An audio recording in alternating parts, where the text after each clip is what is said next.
Hello बच्चा party, क्या हाल चाल। तो इस वीडियो में हम डिस्कस करने वाले हैं क्लास 10 का एक बहुत ही प्यारा सा टॉपिक ऑक्सीडेशन और रिडक्शन यानी ऑक्सीकरण और अपचयन के बारे में। साथ ही हम इस वीडियो में जानेंगे कि रेडॉक्स अभिक्रियाएं क्या होती हैं यानी रेडॉक्स रिएक्शन क्या होते हैं और ऑक्सीकारक और अपचायक के बारे में जानेंगे, जिनमें बहुत से बच्चों को कंफ्यूजन होती है। तो अगर आप ये वीडियो देखते हैं तो इसके बाद आपको इन टॉपिक में किसी भी टॉपिक से कोई भी समस्या होने वाली नहीं है। तो चलिए यहां पर स्टार्ट करते हैं। देखिए, सबसे पहला हमारा टॉपिक क्या है, ऑक्सीकरण या ऑक्सीडेशन क्या होता है। तो हम दोनों को ना एक साथ समझते चलेंगे, क्योंकि ऑक्सीडेशन का बिल्कुल उल्टा क्या होता है, रिडक्शन, यानी ऑक्सीकरण का बिल्कुल उल्टा क्या होता है, अपचयन होता है। तो भैया ऑक्सीकरण क्या होता है, तो सीधा सीधा याद रख लो। आप क्या याद रखोगे कि अगर किसी भी रासायनिक अभिक्रिया में ऑक्सीजन जुड़ रही है यानी गेन ऑफ ऑक्सीजन या ऑक्सीजन का जुड़ना, तो हम क्या बोलेंगे भैया, वो रिएक्शन कैसा है, ऑक्सीडेशन है। अच्छा, ऑक्सीजन जुड़ेगा तब ऑक्सीकरण है।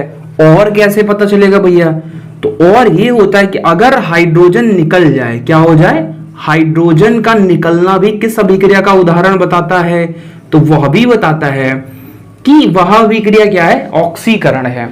अब ऑक्सीजन का जुड़ना या हाइड्रोजन का निकलना, इसके बाद और क्या कर सकते हैं हम लोग, तो यदि किसी अभिक्रिया में क्या हुई है, इलेक्ट्रॉन माइनस हुआ है यानी इलेक्ट्रॉन क्या हुए हैं, निकले हैं। तो इलेक्ट्रॉन में कमी अगर हो रही है, इलेक्ट्रॉन में कमी या इलेक्ट्रॉन का निकलना, बात देखिए, अगर इलेक्ट्रॉन निकलेगा तो इलेक्ट्रॉन में क्या होगी, कमी होगी। तो हमें पता चल जाएगा वहां कैसी अभिक्रिया हुई है, ऑक्सीडेशन रिएक्शन हुआ है या ऑक्सीकरण अभिक्रिया हुई है। तो भाई अब अपचयन में क्या होगा, तो अपचयन में बिल्कुल इसका उल्टा लिख दो। अगर किसी अभिक्रिया में ऑक्सीजन क्या हो रही है, कमी हो रही है, ऑक्सीजन में अगर कमी हो रही है तो हम बोलेंगे वो कैसी अभिक्रिया है, अपचयन। आपको डरने की आवश्यकता नहीं है, ऐसे मैं एग्जांपल के माध्यम से आपको बिल्कुल क्लियर कर दूंगा कि ऑक्सीकरण और अपचयन वगैरह क्या होते हैं। तो इसका उल्टा क्या होगा, हाइड्रोजन का निकलना का, तो यहां हम लिख सकते हैं कि हाइड्रोजन का जुड़ना, ठीक है भाई। और फिर यहां इलेक्ट्रॉनों में कमी हुई है तो हम क्या लिख देंगे, इलेक्ट्रॉन में वृद्धि या इलेक्ट्रॉनों का जुड़ना। इस तरीके से जितनी भी रिएक्शंस दिखेंगी वो क्या हो जाएंगी, ऑक्सीकरण और अपचयन। अब कुछ एग्जांपल के माध्यम से हम चेक करते हैं। देखिए, जैसे मैं आपके सामने एक यहां पर रिएक्शन लिख रहा हूं कि S+O2 चेंजेस SO2। तो भाई मेरे ये किस तरीके का रिएक्शन होगा, तो अब देखो, सल्फर इधर अकेला था पर इधर सल्फर के साथ कौन आ गया, ऑक्सीजन आ गया, अर्थात ऑक्सीजन इसके साथ क्या हुआ, चिपका, मतलब जुड़ गया। तो सल्फर ऑक्सीजन इसके साथ जुड़ा, इसलिए सल्फर डाइऑक्साइड का क्या हुआ, ऑक्सीकरण हुआ। ऑक्सीजन का जुड़ना क्या बताता है, ऑक्सीकरण। तो ये कौन सी अभिक्रिया है, ऑक्सीकरण अभिक्रिया है। इसी तरीके से एक और देखिए, अगर मैं लिखूं यहां पे H2+O2 चेंजेस H2O, तो इधर भी देखिए हाइड्रोजन भैया अकेले थे और ऑक्सीजन भी क्या था, अकेले। तो ऑक्सीजन क्या हुआ, हाइड्रोजन के साथ आके चिपक गया मतलब जुड़ गया। तो ऑक्सीजन का जुड़ना किस अभिक्रिया का उदाहरण होगा, तो ये होगा ऑक्सीकरण अभिक्रिया का एग्जाम्पल होगा। चलिए कुछ और एग्जाम्पल देखते हैं, मैं इसे हटा दूं फिर देखते हैं आगे एग्जाम्पल। तो अब देखिए, जैसे अगर मैं यहां लिखूं कि Mg+O2, तो बाबू यहां क्या बनेगा, MgO। तो इधर भी देखिए मैग्नीशियम अकेले था पर मैग्नीशियम के साथ क्या जुड़ा, ऑक्सीजन जुड़ा। तो ऑक्सीजन का जुड़ना क्या होता है, ऑक्सीजन का जुड़ना होता है ऑक्सीकरण अभिक्रिया। एक और एग्जांपल देखिए, अगर मैं यहां लिख दूं कि Cu+O2, तो ये क्या बन जाता है भाई, CuO। तो यहां भी कौन सी अभिक्रिया हुई है, ऑक्सीकरण अभिक्रिया। तो मैं अगेन यहां पर एक रिएक्शन लिखता हूं, मैंने रिएक्शन लिखा H2+H2, मतलब हाइड्रोजन के साथ क्या जुड़ा, तो ये बन गया हाइड्रोजन सल्फाइड।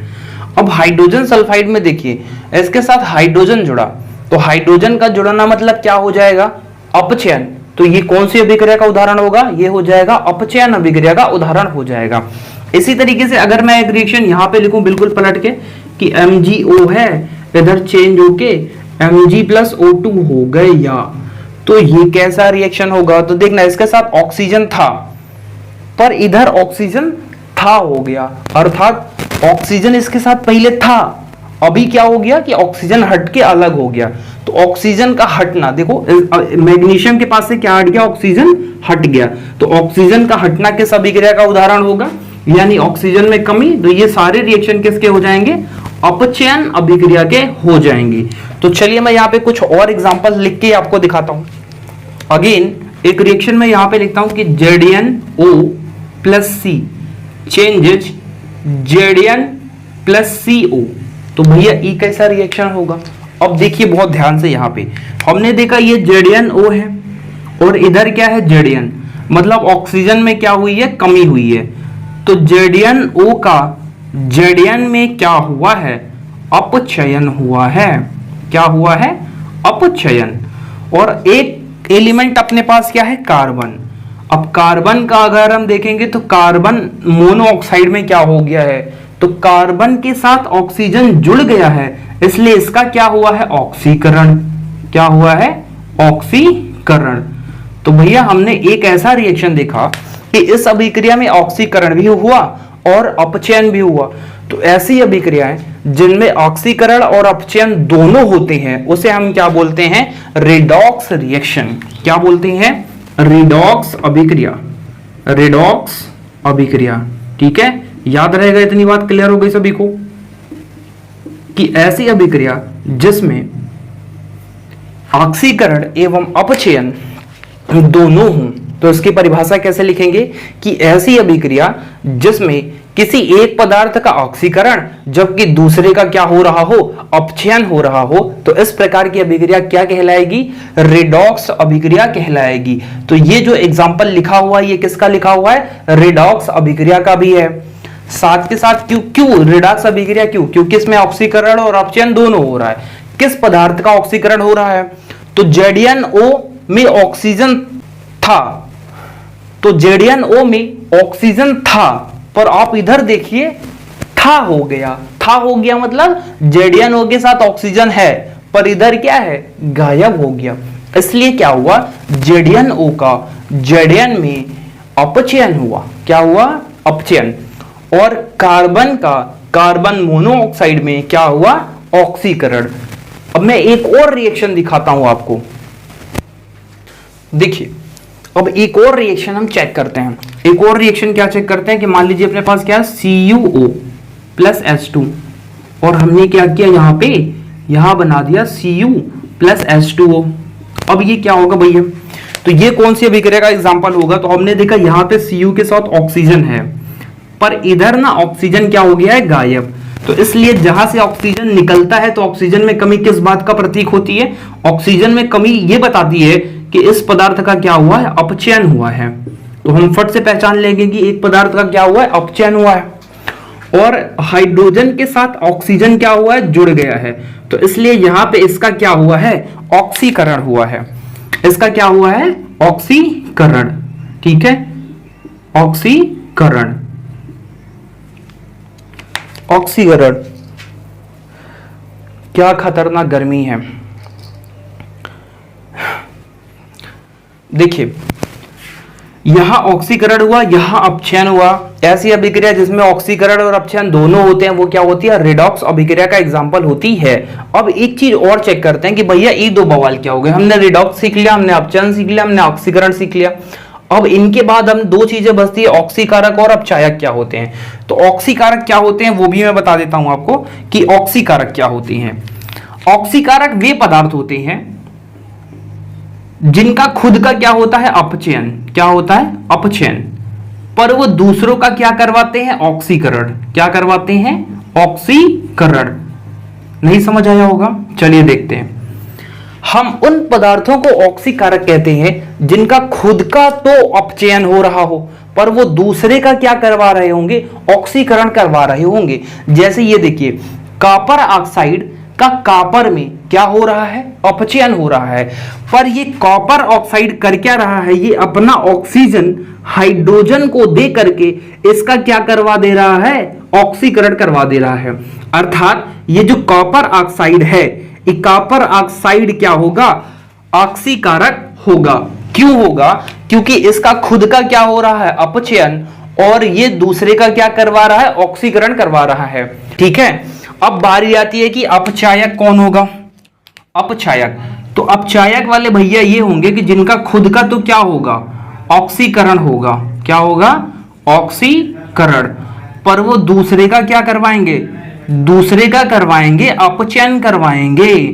कैसे? ये भी बताता हूं, ध्यान से देखिए।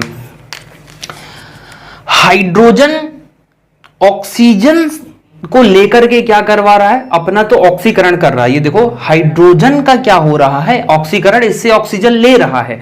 अब भैया किसी से ऑक्सीजन अगर आप ले लिए तो ऑक्सीजन वहां ले लिए तो ऑक्सीजन में क्या करवा दिए? कमी करवा दिए। तो ऑक्सीजन कमी करवा दिए तो उस भैया का क्या हो गया? अपचयन हो गया। और खुद ले लिए मतलब अपने से ऑक्सीजन जोड़ लिए, तो जब खुद के पास ऑक्सीजन जोड़ लिए तो खुद का क्या हो गया? ऑक्सीकरण हो गया। तो यहां हाइड्रोजन क्या कर रहा है? हाइड्रोजन इसका ऑक्सीजन लेकर के जोड़ करके खुद का क्या करवा रहा है? ऑक्सीकरण। और इनसे ऑक्सीजन लेकर के इनका क्या करवा रहा है? अपचयन करवा रहा है। तो ये जो हाइड्रोजन है ये यहां पर कौन सा होगा? तो हाइड्रोजन क्या होगा? अपचायक होगा। तो यहां पे जो हाइड्रोजन है ये हाइड्रोजन क्या होगा? अपचायक होगा। इतने के बाद भी अगर आपको क्लियर नहीं हुआ है तो उसके बाद आप क्या कर सकते हो? सीधा सा आप लिख सकते हो कि जिस पदार्थ का अपचयन हुआ हो उस पदार्थ को हम लोग सीधा सा क्या बोल देंगे? ऑक्सीकारक। और जिसका ऑक्सीकरण हुआ होगा उसको हम क्या बोल देंगे? अपचायक बोल देंगे। मतलब ऑक्सीकरण हुआ तो अपचायक, अपचयन हुआ तो ऑक्सीकारक। इस तरीके से बिल्कुल क्या कर देंगे? उल्टा। अब उम्मीद है इतने टॉपिक आपको क्या हो गए होंगे? क्लियर हो गए होंगे। अब हम लोग मिलते हैं नेक्स्ट वीडियो में जिसमें हम बात करेंगे संचारण विकृत गंध्यता के बारे में, उनसे बचाव के बारे में, साथ ही कुछ इंपॉर्टेंट क्वेश्चन आंसर के बारे में। तो मिलते हैं नेक्स्ट वीडियो में, तब तक के लिए जय हिंद, वंदे मातरम।